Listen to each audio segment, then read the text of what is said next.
Private Lender Podcast, Episode 62. The Private Lender Podcast quote of the day comes to us from Winston Churchill, who said, "We make a living by what we get, but we make a life by what we give."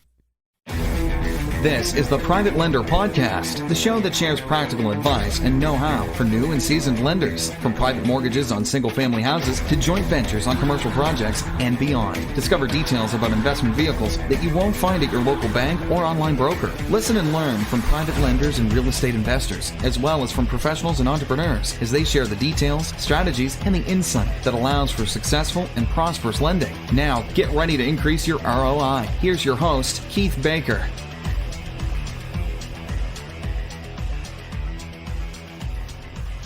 Hey there, hello and greetings from the energy capital of the world, Houston, Texas. Welcome to the Private Lender Podcast, the place to be if you're looking for practical tips and advice on how to become a successful private lender. If you're looking to build wealth without banks or Wall Street by utilizing time-tested methods in this ever-changing world, then you're in the right place.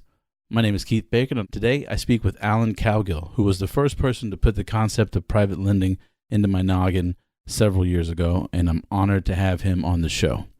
And speaking of the show, you can probably tell that I've been making some changes here and there over the last few weeks, particularly in the format, whereas I've gotten away from selling mid-roll advertisements, mostly because I just didn't feel like it was me, it suited me. So I like the flow of the show, I should say, I think better without the adverts. So just experimenting with that to see how it goes.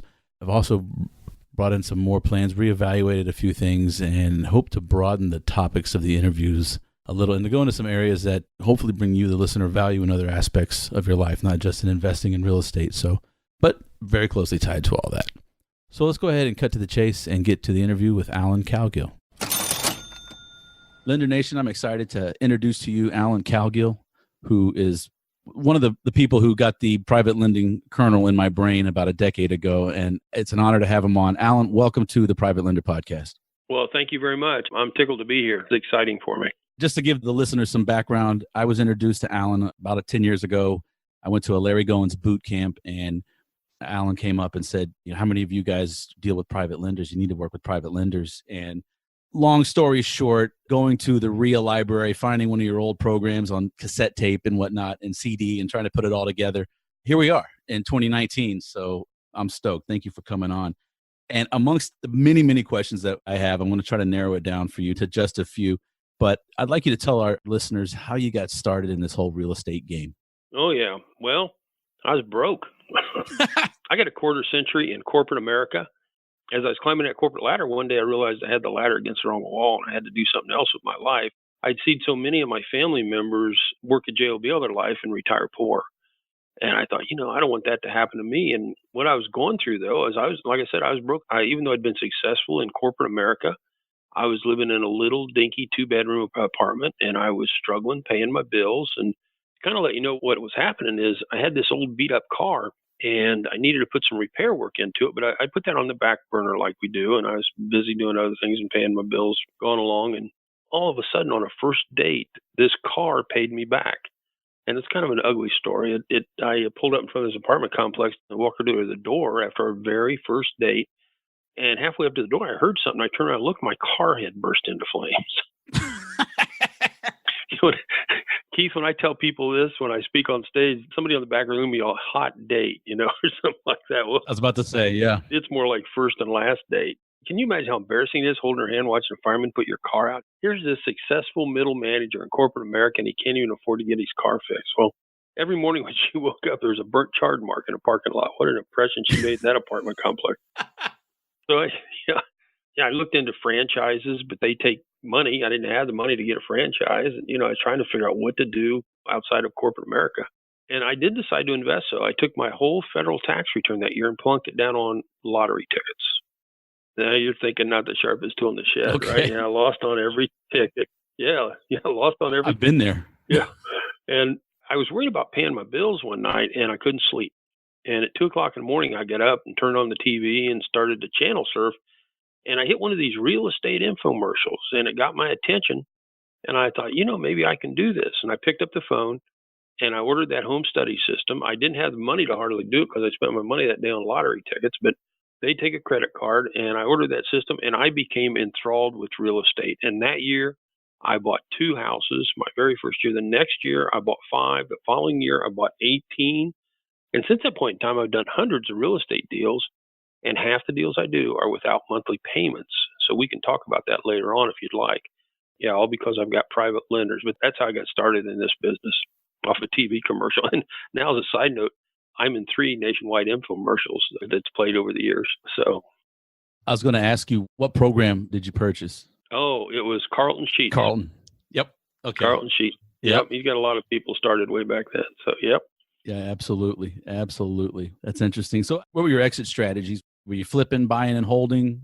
When I started out, first property I bought was a side-by-side double, and the goal was to hold it. And I started to do that for a few years, buy and hold, and I'd buy duplexes and side-by-side doubles and got into some single-family homes. And I decided that along the way, I'd like to buy, fix, and sell. So I started doing that, and then I realized that in the areas that I was buying in, that people would move into the houses and many times do a rent-to-own on it, and they'd tear the house up and leave. And so they had more of a renter mentality where I was buying. And so I had to move up into higher level property, and that helped quite a bit. So I call it the model. You know, what model do you want in this business? And like I said, I started out with buy and hold, and then I went into buy and sell, and it's a learning experience. And so you just focus in on what you hit on, what works, and you stay there. Absolutely. How did you get introduced into private lenders? What happened was I'm coming up through my real estate education, and I believe the foundation of this business is exactly what you and I are doing right now, is training. And so I focused on getting a solid education in this business. And I'd go to RIA events and go to boot camps. And I heard this thing about hard money lenders and private lenders, and I thought they were the same thing. I thought it was just interchangeable terms. And it's extremely different for one to the other one, because with a hard money lender, they set the rules and they want to have money down. So you get some, what they call skin in the game. So mine wanted 15% down, and that's a showstopper for some people that's getting started. And so 15% down, and then they would have to get paid. The way a hard money lender gets paid is they charge you what they call points, which is really a percent of how much money they loan you. And they take that right off the settlement statement, right off when you buy. So that comes right out of your side of it. And then they want to churn this money over and over again. So they put you on a short-term commitment on this where they have balloon payments, and typically it's within a year, so that they can get that money back and get it working again. They can get another 5%. And so after a while, though, I realized that private lenders was different. And I realized that I got to set the rules. You know, Keith, there's only 4 parts of a real estate deal at the very pinnacle, at the very top. Number 1 is you got to find a property that's good to buy. Number 2 is you got to have money. Number 3 is you fix the property to enhance the value. And number 4 is you flip it or keep it long term. Well, if you can't get by this second item, you're dead in this business. Well, what happened is any other place you go to look for money out there, somebody else is setting the rules, like a bank and lending institutions. And that's what a hard money lenders, they set the rules. But I realized with the private lenders, from my education of going to these events, once I had this untangled, that I got to set the rules. And that was so appealing to have here one of the biggest of the 4 items out there where I could set my own financing rules. And so I went back to my mom, and she had come into some money because my dad had passed away. And she took that money, and she had not been taking care of the finances in the house when we were growing up. But she realized that she could plunk that money down on a bank certificate of deposit. And she would study the rates, and she would drive 45 minutes one way to get a few pennies more on a CD because she knows she'd have to live off this money. And so this was 20-some years ago, and now she's 93 years old, and she's still got some money out there. So what happened was I went back to Mom, and I said, look, you're getting a paltry low rate of return on a bank CD. I can pay you 3, 4, 5 times what you're getting on a bank CD. I'll give you a mortgage, a promissory note, hazard insurance, lender title insurance. And Mom jumped for joy. And I said, I'll even pay you monthly. And she loved that because that's what the CD was doing. It was giving her a monthly income of a small amount. I could give her a lot more. So Mom was my very first lender. And what that did was, by getting that first lender, it gives you the confidence to do it again, be able to talk to other people about it. And it shows you the way, how the paperwork's handled and how to structure things. And so that got me out of the chute. That's where I started. That's a good story. I won't borrow from my parents, but that's a different story. But I have the same frustrations. We're looking at their finances as I'm sure your mother, the CDs aren't paying anything. And the reason I like private lending so much is because I could keep my day job and yet still invest in real estate. Yes. In a relatively passive and secure manner. Mm-hmm. There is some work, some due diligence up front. I kind of espouse a very conservative view because at the end of the day, I know people, if I tell somebody, don't ever do a second position lien, I do them. There are certain instances where I would do them. Mm-hmm. But by and large, I tell people not to. And I like the fact that you said, you were able to set your financial terms, right? And that's, to me, the beauty of the private lenders is, like you said, hard money lenders, they want those points because that's their money. So that's where they make their profits. And the interest is usually going back to someone who they've borrowed the money from at a lower rate, generally speaking. So yeah, they want to turn that money over. Mm-hmm. Private lenders tend to want to just keep the money working, yeah, and not have the hassle of going around and originating a loan every 6 months on a flip or something like that. I actually recommend people do that at first, get tired of the process, every 3 to 6 months of loaning on a flip to learn the process, get in there, see the nuts and bolts, see the machine, the gears, and then, back out, lower your expectation on interest rate a little bit and watch how long people like yourself will use your money and just keep it coming in month after month after month after month. That was one of the things, like I said, that attracted me to you when you spoke at the Goins boot camp.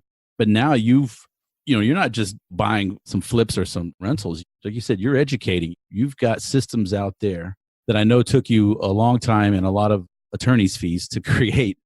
That's one of the beautiful, you keep people in line, investors safe. You show them the roadmap. I understand you're not an attorney, but you've used many of them to create this. But it's a roadmap of how an investor can stay safe, especially with Securities and Exchange Commission at the state and federal level. Whereas private lenders, we're not regulated like that. As long as we're using our own money, we can do what you want. Yeah, do what you want. I mean, check with your local state attorneys and whatnot, but it's kind of the Wild West if it's your money. Now, if I borrowed your money, Alan, and then loaned it out, now we're getting into a whole new different situation. So you figured this out and then kind of walk us through, we're in the same boat, but on opposite sides, sort of. So kind of walk us through how you keep investors who are the flippers and the landlords. How do you keep them safe? What happens is, first off, is I don't touch their money. I have it go to a formal closing. And the reason that's important is because we commit to the private lender that their money is secured by real estate, number one. And so you don't want to violate what you tell the private lender. You do what you say. And so I don't touch unsecured money. And early on, I would have private lenders that would be so excited about giving me money, they'd want to hand me a check on the spot because they wanted to get that high rate of return and they were tired of the low returns they were getting. But I learned early on that you don't touch those checks. You let them go to a closing. And in Ohio here, we can close with attorneys and, our title companies. And so what I do is, let's say for an example, that I'm talking to you and I ask you if you want to loan me money. And you say, yeah, I'd like to loan you $200,000. The first thing I'll do is I'll use my up the ante technique, where I'll ask, if I find a deal worth $400,000, should I call you? And if you say yes, then I instantly went from $200,000 to $400,000. In fact, I had a lady in my boot camp. I got a live event. She asked somebody for money, and the other person, the lender, said, "Yeah, I'll loan you $100,000." And my student used the up the ante technique I just gave you, and they went to $200,000. And within 20 seconds, she had her up to $900,000 by she just kept asking the same question. And so that's how powerful the up the ante technique. But then to follow on what you want, how do we handle this? Is I would shake your hand once you say, yeah, we can do $400,000. I'd shake your hand and I'd say you made a wise decision. And then I'd shift into what I call the mechanics, which means I tell you how the money is handled. Because being a new private lender, you don't know. And just like I said, you might think, well, I got to cut a check today or get Alan a check tomorrow. Well, I want you to understand going in how this works. And I say, what happens is you don't make the check out to me. What we're going to do is we're going to go to a formal closing, just like you would if you were with a bank. And in fact, you are my bank. And what will happen is I'll have you wire the money into the closing that I tell you, and I'll call you up 4 to 6 weeks from now, and we'll close on the deal. I just need you to be ready for that. Does that work for you? And they always say yes. And so let's roll the clock forward now. If I get down 4 weeks and I don't have a property that I'm happy with for us, I will get a hold of you, because communication is so key with your private lenders, because private lenders loan you money based on the fact that they trust you. And so you want to maintain that trust and keep everything out there that they understand what's going on, so they aren't frustrated or confused. And so I would call you up and I'd say, hey, just so you know, I don't see anything right now in the market that is good for you and I. Put us both together. And I say, just hang in there another 4 weeks and we'll have something going. And so they're cool with that. And then what will happen is 7 to 10 days before closing, I'll call you up. You send the wire in and we close. And the lenders never, ever, ever go to closing. I'm so glad that you said those 3 words: communication is key. Mm-hmm. Yes, the lender takes on the role of the bank, but this isn't a bank where the tellers change every 2 weeks. Right. And nobody knows your name except the fees keep going up and up and up. And the other thing I like that you said is the handshake. Mm-hmm. And one of the things I like to think, at least I espouse on this podcast, is what I call old world values. If you give someone your word, you keep it. You shake their hand, you look them in the eye, there's your contract. Yep. Now, having said that, that's the trust part. Now you got to verify. So get that contract in writing, notarized, or whatever you need to do to keep yourself safe. But I'm really glad that you said that. Yeah. Up to that point of where I upped the ante with you just now, everything before that, what I'm trying to do is attract private lenders and convert them, into private lenders. And so what will happen before that, I might invite them to a one-on-one meeting, or I might have a group meeting, show them my PowerPoint slides that I use. In fact, when I ratcheted up the business from when I got started after my mom, I decided to have a meeting with private lenders, and I didn't know if I was going to be alone or if I'd be up in there 50 folks, and 18 people showed up. And I had a PowerPoint slide presentation that I put together. And I got up in front of them. I told them about my real estate business, my dreams, my aspirations. I showed them my PowerPoint slide. And then I just flat out asked them to loan me money. And I got to tell you, Keith, I didn't know it was going to work, but it did. And I did it again the next month. I only had 12 people show up. But a month or two later, I had grabbed a pad and a pen and I added it up, and I had $1 million to go buy property. And that's how fast it can happen. So I started out like with mom, and the next thing I know, I got $1 million. Nice. Yeah. You created these private lenders. Yeah. That's what's so impressive about your story, is that you hustled this together and you made it happen. Yeah. One of the other things I got thinking about before we started talking is I wanted to share with you what really ramped my private lending business up. I went from a tiny stream of money to a river to a flood. And I want to talk about the flood of private money. What happened along the way is I learned that I could use IRA money. People had self-directed IRAs. I could use that money, and it's very powerful. In fact, we'll talk about how I pay people here in a little bit, I hope. And so I'll share with you that. With people with IRAs are gold. And what I realized was that people that have 401ks, qualified retirement programs, if they have quit, retired, or gotten laid off, they can roll that money over into a self-directed IRA. And when I tapped into that, I got into a flood of money. It was virtually unlimited.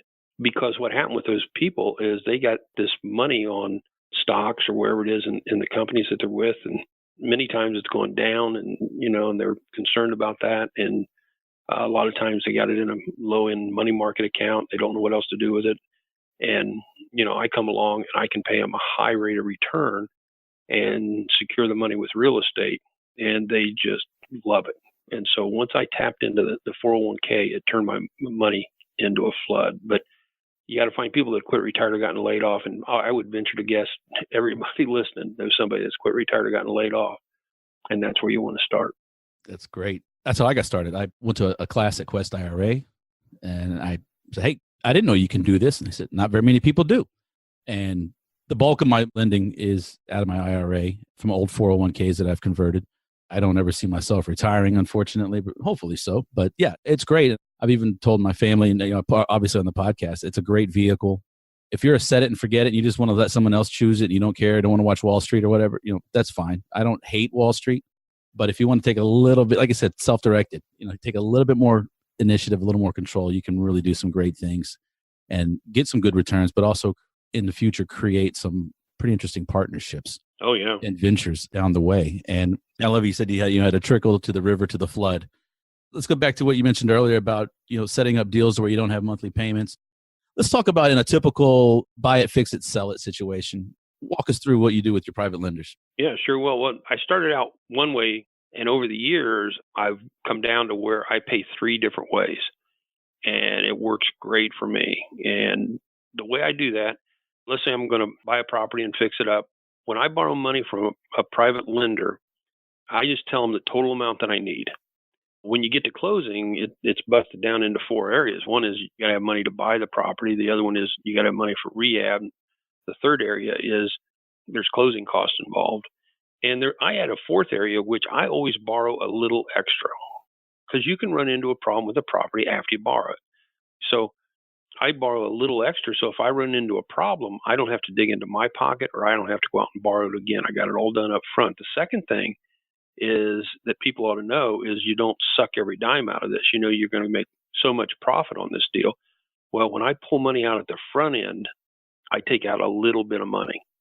I don't take out a lot, but it sure does avoid pain going down the road.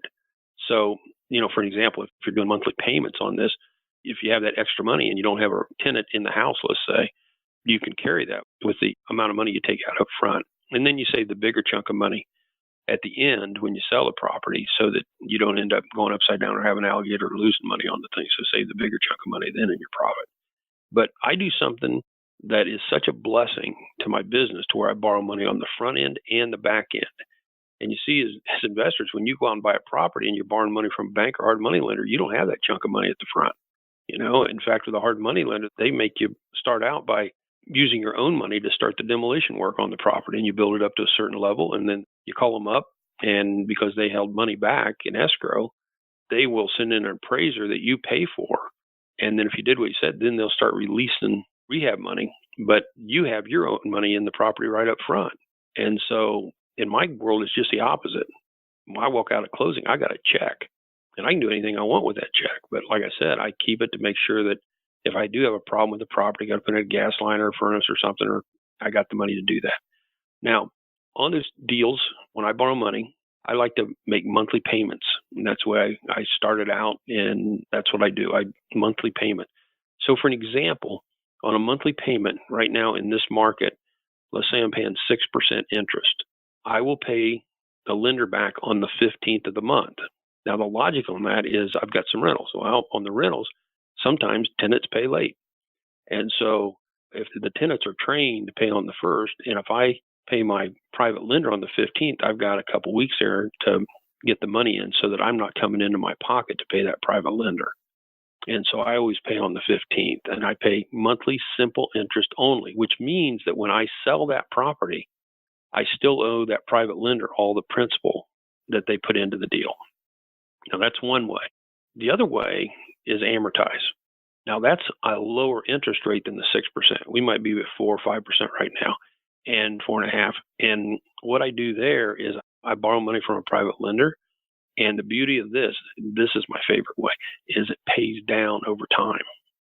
And so when I go to pay the private lender back, then what they loan me is going to be amortized down. And so they'll get back less money than what they gave me, which is a plus for me. And in some cases, let's say you buy a low-end rental and you set it up where you're paying them simple interest only and you're going to pay the place off in 7 years, you got a free and clear house. So, depending on the structure, but that's the second way, amortization. The last way, which gets back to what we were talking about with the IRA folks, self-directed IRAs, is these people don't need monthly payments, and because they just want to get their money growing. And so I pay a higher interest rate. Let me take you back in time on this, how this came about, is when I started out with my mom, the going rate in the industry was 15%.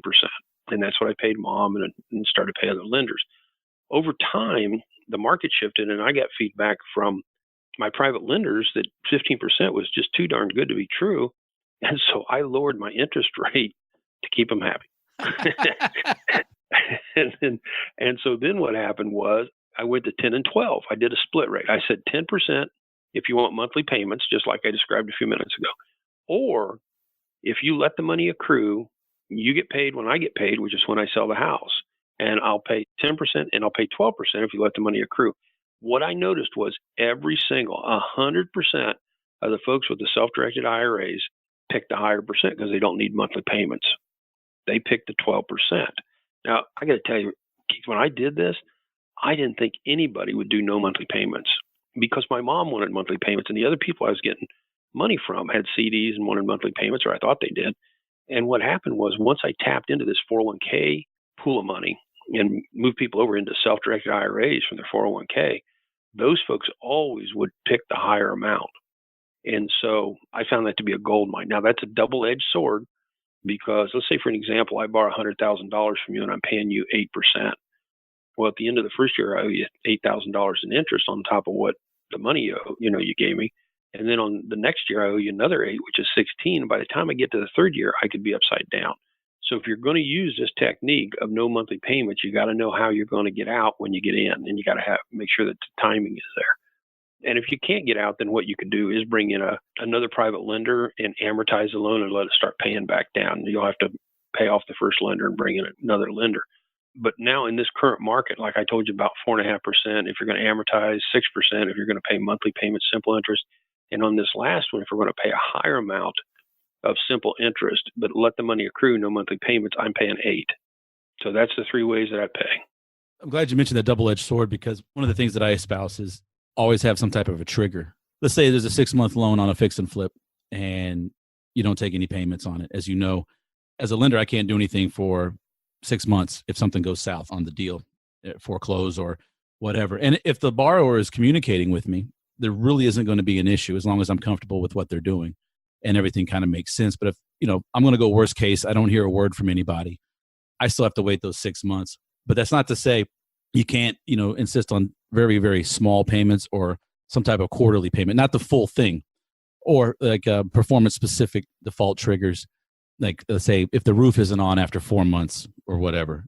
But you're absolutely right. And this is where the trust comes in, and interpersonal aspect of lending is, yes, I'm loaning on a house. My money's going to be secured by real estate, a piece of property.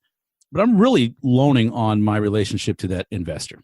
That's really at the end of the day. And the fact that you've identified that and you just put it out front. That's one of the things I like about your system and everything that I've come to know about you, because there's no hard and fast rule for lenders. And so, yeah, you get to set the rules. You're right. With private lenders, we get, and the other thing, I'd like to backtrack a little bit, because as a lender, I wanted to get into this notion of you borrow extra. Let's use some easy math here. $100,000 house, you're going to buy it, fix it, and either sell it or put a tenant in it and refinance it or whatever. Let's say this loan to value is I would limit it at 70% all in, right? So we're coming in a little soft right now. I'm pulling back a little bit, go down into like the 65 to 60% just to give myself some cushion, because it might take longer to sell or whatever because of the softening market. However, my personal belief is, and I'm not talking about someone who's coming up to me to the first time to borrow money, but if I have a relationship with an investor and they come to me and they say, Keith, I want to pull an extra $5,000 out as a contingency, or like you said, I'm worried about that water line, or maybe we need the sewer line is going to have to be replaced, or the foundation work or whatever. As long as the LTV, everything is under my threshold, I'm fine. I don't mind a borrower, being up front saying, look, I'm going to pull a little extra cash. And guess what? If they don't need it, great. They got an extra $5,000 when it's all said and done. As long as I'm paid as agreed, I'm happy. Yeah. First off, when I ask you to loan me money, I would just give you a number, and I have already built in all those 4 different items that I talked about earlier. And one is the contingency money that you and I are talking about, where I add a little extra. I don't go to my lenders and say I need so much for rehab and so much of that. Now, what happens with you as a lender is you're more savvy on this stuff, and you want to look at the numbers so you can see where the LTV is and stuff like that, is what I'm gathering. And so in that case, you would see that. And what the lender will do is they'll build it into the rehab costs rather than saying, hey, I need 10,000. They'll say I need 12,000. 10 they know they need, and the 2 there, the extra 2 is the contingency money I'm talking about. But you do more analyst on this thing than what my lenders do. My lenders, what they do is they agree to loan me money, and they sit back and wait for me to call them. And then once I pay them back their money, then they're in a nice way coming back and wanting to know how they can get their money going again, because they want to keep it going. That's just a nice way of calling me a troublemaker, right? Is that? No, not at all. I know you're actually doing it the way I would do it if I was a lender. There's different strokes for different folks. Absolutely. And one of the things I really like to see is, as a borrower come to me and say, look, my rehab budget is $10,000, but you know what? I want to put another 2 or 3 in there just to be safe.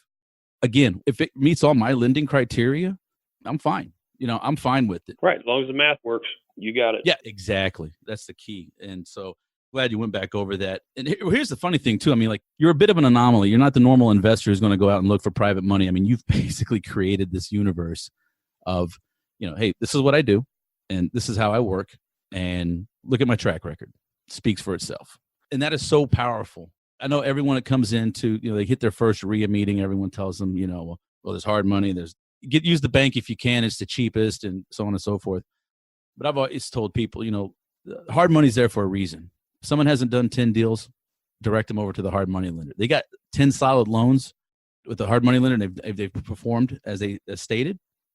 Then you can start looking, okay, this person's developed a track record, so on and so forth. In your case, I think your track record precedes you. So it's a little unfair, I guess, to compare you to the listeners. But nonetheless, I like the way you operate. That's thank you. Bottom line. And yes, I am a little analytical. My day job, I work in oil field insurance as an adjuster. I deal with risk. Mm-hmm. I see everything that blows up. I handle a lot of other people's money. And it's just refreshing to see everything and to look. Because, Alan, you could walk into a house and within 5 minutes, you could know, no, this is not going to work, right? Probably not even 5 minutes. I mean, they're asking this.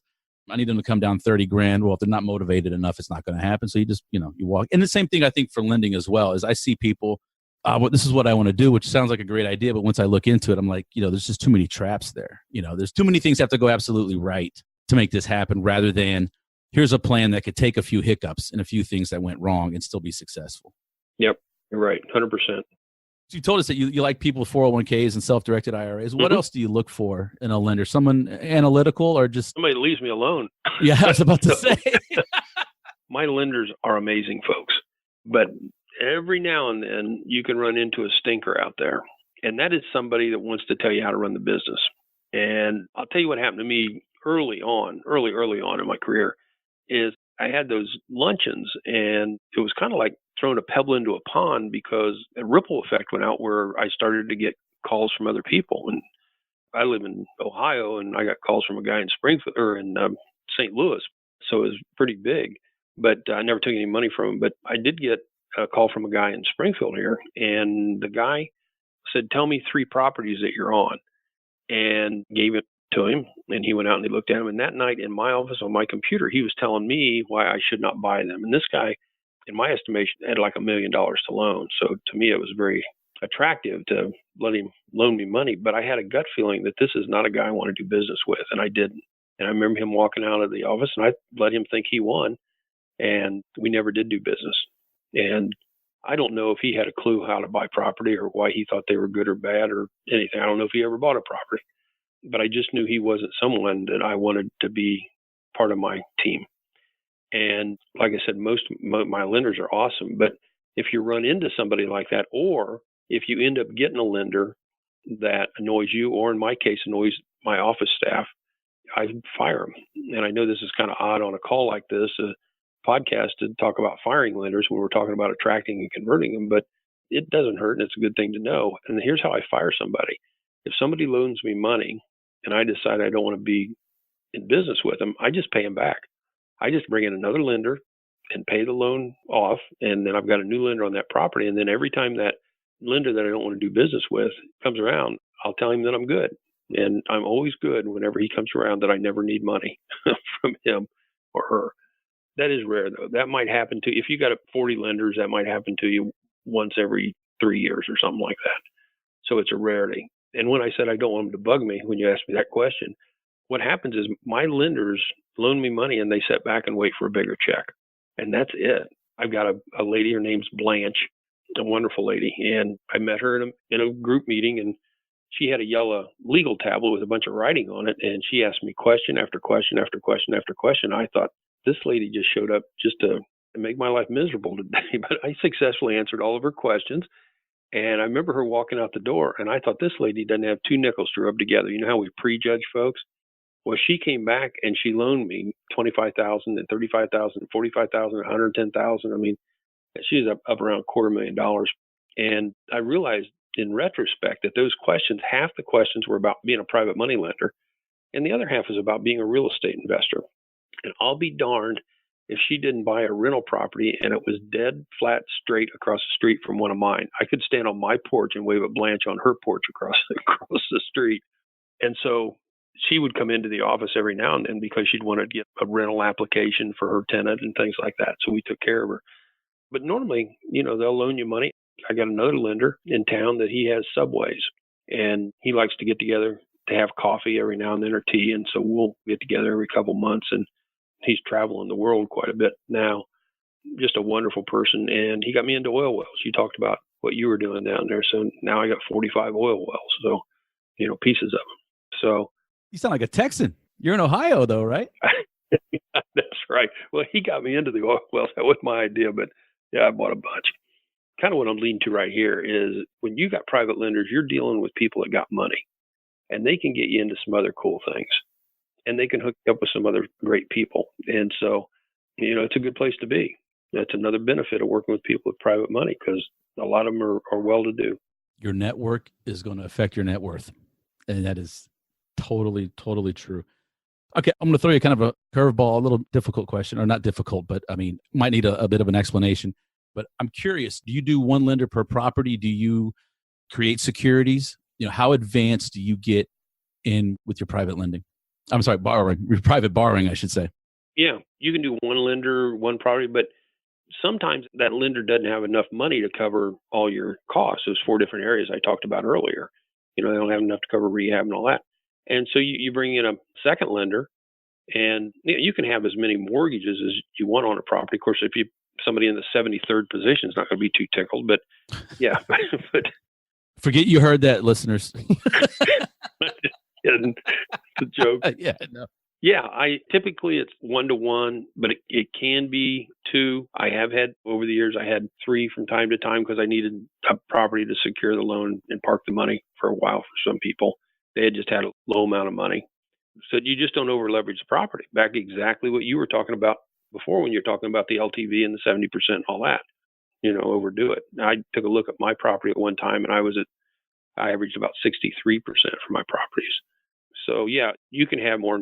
The nice thing about and the beauty of what we're teaching here is you got total control. Here's the deal. If your lender that you're looking at doesn't have the money to do that, you just go get another lender and bring them in and just have one person. Or you can keep that first lender and bring in a second lender, and the bigger chunk of money gets the first position, second chunk of money, the lower chunk of money gets the second position. Okay, so you put them in subsequent positions based on when they come into it. Okay, in the lien position, that's what I was curious about. Yeah, I wondered, you said something about, do I create a security? Well, a mortgage is a security. However, generally state laws, as long as it's my money, there's no, security law there. But in a sense, like, do you do syndications? We're speaking primarily on single-family residences right now. I was wondering if you do any multifamily or commercial, industrial, to where you're maybe sponsoring a deal, but you're bringing in a lot of other people, more than just 1 or 2 investors. Or do your houses get a little fancy? I assume Ohio is more expensive than Texas, so as far as the cost of living. No guarantee there, buddy. I'll tell you what, I buy a property here, if it's got a toilet in it, that's a luxury home for me sometimes. You got low-end stuff here. Let's talk a little bit about this. About 35% of my student base is commercial folks. And when you talk about a security, the promissory note creates a security. There's some big document that if you look at out there with the SEC, they'll say, here's what creates a security. What does that mean, a security? It means that the Securities and Exchange Commission have the right to set rules on stuff like that. And so they have the right to set the rules on the promissory note. And the thing of it is, so many people are concerned about that because they don't understand what the SEC is, or if it's the Wild West and they don't come into play, or do they come into play? Well, actually, the rules are very, very simple. The problem of it is most real estate investors don't know what the rules are. In fact, I believe it's about 90% of real estate investors don't know what the rules are with the SEC. Well, I hired an SEC attorney. And like you said at the outset, I'm not an attorney, but I hired an attorney to research every state in the United States and Canada. And when he got done, he called me up and he said, hey, I want to thank you. And I said, why is that? And he said, well, I'm moving into my new house and you just bought it. That's how much money I spent with the guy. But having that knowledge is tremendous. You see, it's like a sporting event. I was a high school offensive and defensive guard. And when I went out for football, the coach would teach me how to block and tackle and how to play the stands, get into the stands. What he also did was hand me a rule book. And with that rule book, it said, if you're carrying the ball and you go 10 yards, you get a first down. You're carrying the ball and you go across the goal line, you get a touchdown. what we do as real estate investors is exactly the same as a sporting event. When you're dealing with private lenders, you've got to have the knowledge on the blocking and tackling, which is how to buy a right property and how to rehab the property and how to sell the property. But you also need that rule book. And that rule book is on the SEC. And there's 7 programs underneath the umbrella of the SEC that we can use. And some of those are federal and some of those are state specific. And so what has happened to me and has been a tremendous blessing is because I hired that attorney, when I speak all over the nation, is I can teach exactly what folks are allowed to do in that state. And there's 5 areas that are controlled in every single state. The SEC has really boiled this down to where it's simple. Number 1, you can't jump off this call and in this podcast and start advertising to get private lenders unless you've filled out some paperwork. And most of it is extremely cheap and simple to do. And then you can go advertise. And you're allowed to advertise, but you have to fill out the paperwork first. And that's the rules of the SEC since they control this. The other one is pooling. That means what you were talking about a little bit ago, where you put 2 or more lenders on not just where I was talking about stacking up mortgages, but you put them onto the same promissory note. Well, in that case, then that would be pooling money. And that's just like advertising. You have to fill out some paperwork before you do that. The other one is commissions. You're not allowed to pay commissions. And the reason for that was there was this dude called Charles Ponzi. Maybe you heard of Charles. Back in the 1920s, he came over from Italy, and he realized that stamps over there were low. They called them coupons, were cheap. And over here, they went for a higher price. And he wanted to set up this investment thing where he would buy the stamps in Italy and sell them over here. And so he started to find private lenders to do that. And then in February of 1920, he had like $56,000 in today's money. And by the time he got to July, he had millions. And the only problem with it is he forgot to buy the stamps. What he did, though, was anybody that loaned him money, he told them if they would find another lender, he would give them a commission. Well, that was back in the 20s. And then the SEC was created in 1933, and they looked back on what Charles did and said, no, you can't do this. We don't allow commissions. There's only 3 states out there that allows finders, what's called finders, and your state's one of them. And so they allow finders. So you can't pay the people commission. You can pay them a flat fee, but you can hire people to find private lenders for you. So the other 2 items of these 5 that I'm giving you, which is allowed in every single state, is thresholds. One is the number of lenders that you can have in a year. And in my state, it's 10. And actually, it's 16 months here. We're the only one that goes out that far. In your state, I believe you said 35. Basically, private lending under 35, we're safe in Texas. Yeah. Yeah, right. So that is the number of lenders that they allow you to have within a year. And now you can go unlimited, but you have to fill out a piece of paper to go unlimited.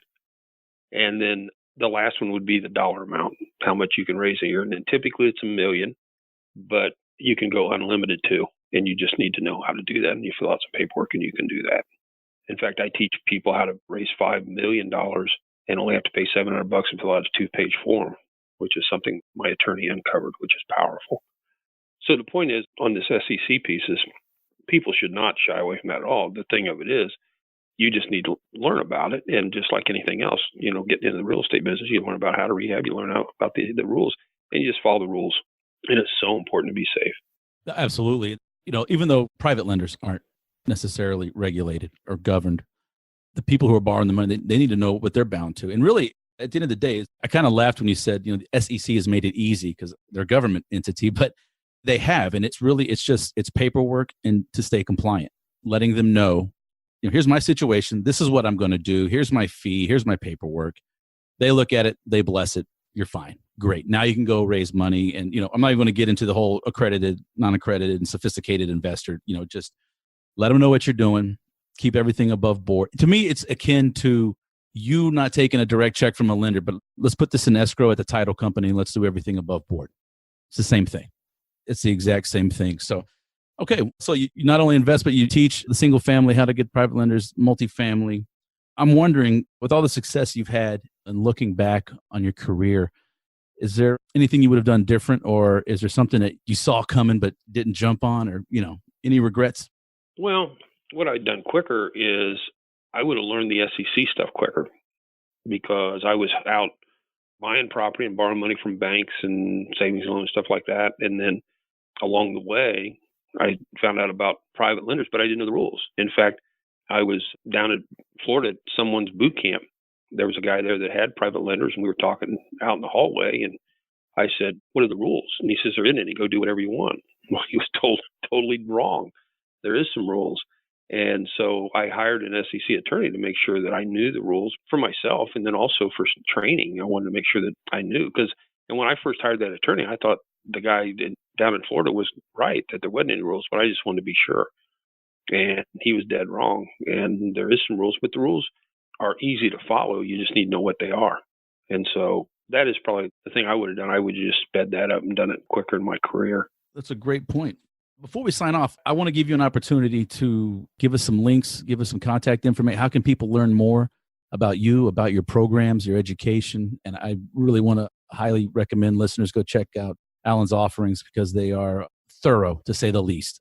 If you look at his website, you'll see very quickly that you've done the due diligence and the groundwork. So how can we get in touch with you? I got some free stuff here. How about if we give some information on that? I just used my name, Alan Cowgill. It's ALAN, Cowgill, COWGILL.com. So www.alancowgill.com, and then a /. And if you put the word, after the /, you put the word answers, ANSWERS, you get a free ebook on private money, 21 things about private money. And then what I need to tell you is once you get your free ebook, I've got a hugely discounted offer behind that. Once you get your free ebook, then you'll get another page. And if you want to take advantage of it, but I've got a private lending home study system that's $697 on my website as a hard copy, but I put it on this page as a digital for $197, and you get it instantly. And so anybody listening right now, you want to get started on the easiest way to get private money. To give you a little background on this system, this is how I got started with the techniques that are in this system. And at my live event, I teach these techniques the first day, and we raise multi-millions of dollars within 24 hours of my live event. There's no place else on planet Earth that happens. And we've raised over $500 million of private money in the first 24 hours using the techniques that you'll find in that home study system. I've got a couple other free ebooks for you. Same main, www.alancowgill.com, but on this next one, you do a / and then put the words in one word, all private lending. Make it one word, private lending. And you get 6 reasons why you need private lenders. Great little ebook that I created. The third item, we talked a little bit about the SEC. So how about if I give you something on the SEC? So here again, go to alancowgill.com / SEC. And it's what they do and how to stay off the radar with the SEC. So 3 great ebooks. So you'll love them. Thank you for providing those. And the synergy here is amazing. Like I said, I don't hate Wall Street, but I love not needing them for investments. I like not needing banks. And one day I'm going to do a whole episode of Solo Cast on the evils of the Federal Reserve, but not yet. I'll reserve that to some other day. But just stay compliant. It's very libertarian and individualistic, I guess, but it's, just stay compliant, play by the rules. And there's no reason you can't build wealth the old way that we've been doing it for thousands of years with handshakes. So Alan, thank you so much for coming on, and I will definitely reach back out to you. I'd like to have you on again before the year's out. I'd normally try to space about a year, but I think we're in the same boat, just on opposite ends. So I definitely want to stay in touch with you and bring you back and see how things are going in the future. I'd love that. This has been a real pleasure, and I want to thank you very, very much for asking me, and I really enjoy this, and I hope it's good for your folks. Absolutely. Thank you so much.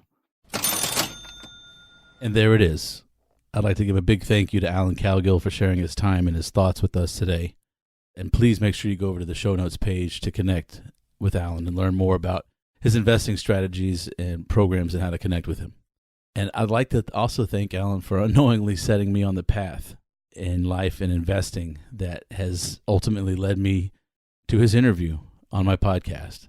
And I'm going to ask you that you please be patient with me in regards to getting the Private Lender Academy off the ground.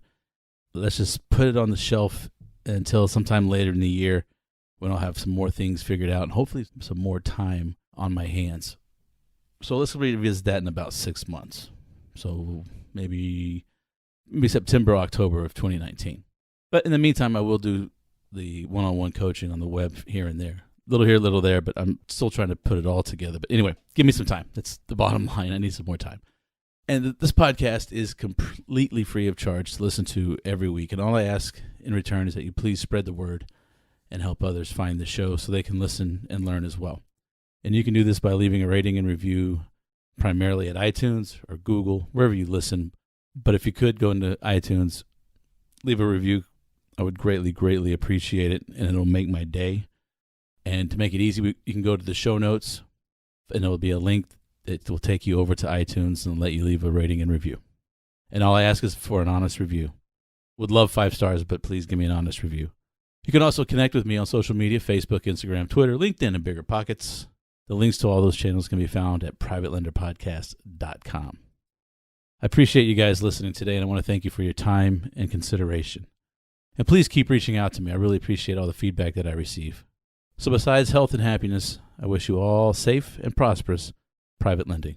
I'll catch you on the next episode.